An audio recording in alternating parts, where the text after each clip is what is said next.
When I was 7, my father brought home a beautiful lady who gave me a mango. That day, my mother watched me happily eating the mango while she signed her name on the divorce papers. After that, she jumped off the roof of our building. From then on, mangoes became the nightmare of my life. So on my wedding day, I told my husband, Alan Holt, if you ever want a divorce, just give me a mango. Alan pulled me into his arms. Quiet. From then on, mangoes became off limits for him too. On Christmas Eve of our 5th year of marriage, Alan's childhood sweetheart, Larissa Fenimore, left a mango on his desk at the office. The very same day, Alan announced he was cutting ties with Larissa and fired her from the company. That day, I truly believed he was the man I was meant to be with. Half a year later, I flew back from overseas, having just closed a partnership deal worth about $200 million.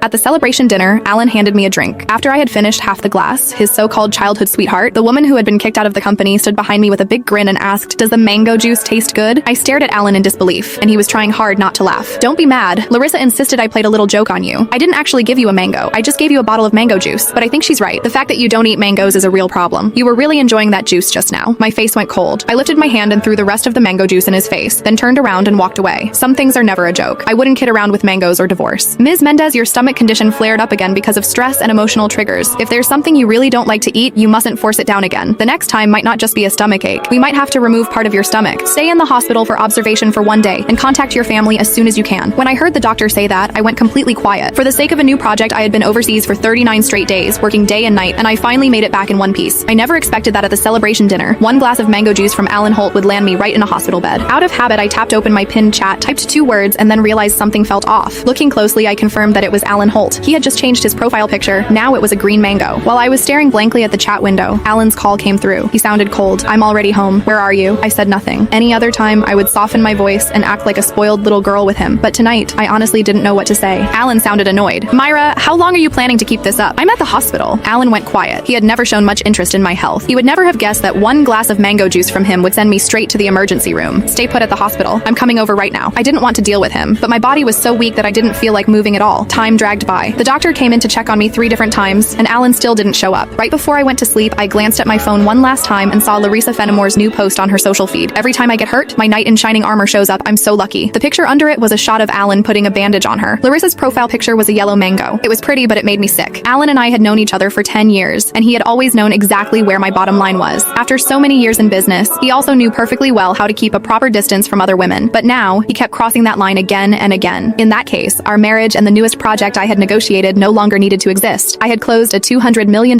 deal in West Arkan that could have changed the company's future, but at that moment, it didn't matter anymore. When I woke up the next morning, Alan hadn't sent a single message or made a single call. I wasn't even angry. After the follow-up check confirmed I was fine, I went straight home to a 5,300 square foot